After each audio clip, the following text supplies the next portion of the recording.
Retail Week is brought to you by Nutrisphere N, Nitrogen Fertilizer Manager, protecting your nitrogen from all three forms of loss. Welcome to another edition of Crop Life Retail Week. I'm Eric Sfiligoj here with a special guest this week, Jackie Pucci from Agribusiness Global Magazine. Jackie, thanks for joining us. The reason we're here today, everybody, of course, in the field and around the country is talking about dicamba and dicamba-resistant crops. As everyone knows, these are now been available for the 2017 growing season. However, things haven't gone as smoothly as folks might have hoped. We've had, as of today, 2 states that actually have banned or restricted the sale and use of dicamba. And Jackie, I know you've been following this. Tell us a little bit more about what states have actually are no longer using dicamba and what people are saying.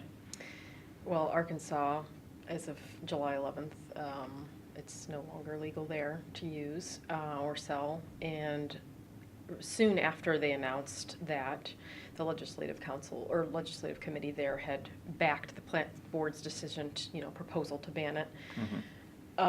Missouri announced they would also not allow sale or use anymore of dicamba. So that's in effect now. And Missouri had gotten far fewer complaints, 130, versus Arkansas, which had already seen more than 600 complaints about drift. So Okay. they wanted to just put that into effect ASAP.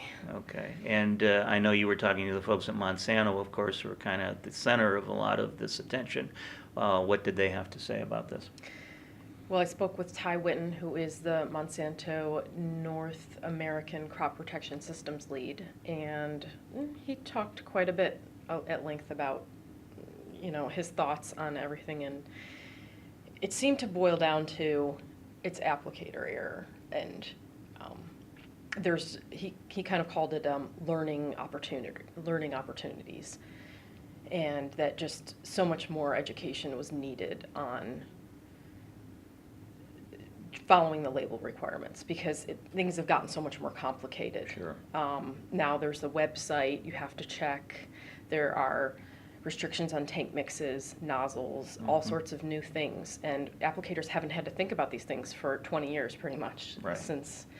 So it's going to take a while, and he said it wasn't unexpected that there were issues, but.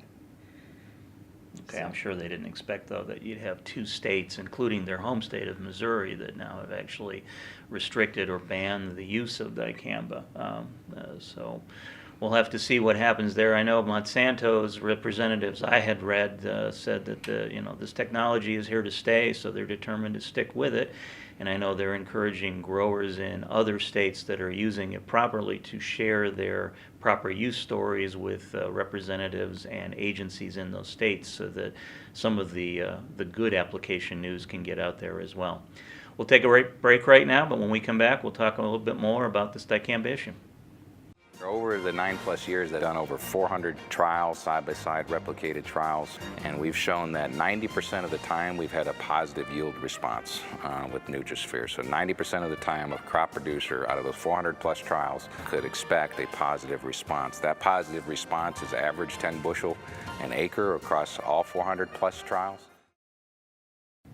Well, welcome back. As I said before the break, I wanted to get some perspective from the folks at the Agricultural Retailers Association, and I know they released a statement regarding this dicamba issue recently, and what they basically said was that, and I'll actually read this so I get it correct, they pointed out, of course, that the bans are in Arkansas and Missouri, but the states such as Georgia, North Carolina, and Alabama have required applicators to attend in-person training and follow Section 24C special local needs labels when applying dicamba. And they point out, of course, that the 2 states that have banned dicamba at this point, Arkansas and Missouri, do not have those requirements. So we'll have to see what happens in other neighboring states as we go forward here through 2017. But any last thoughts, Jackie, on anything else you've heard on this dicamba issue right now?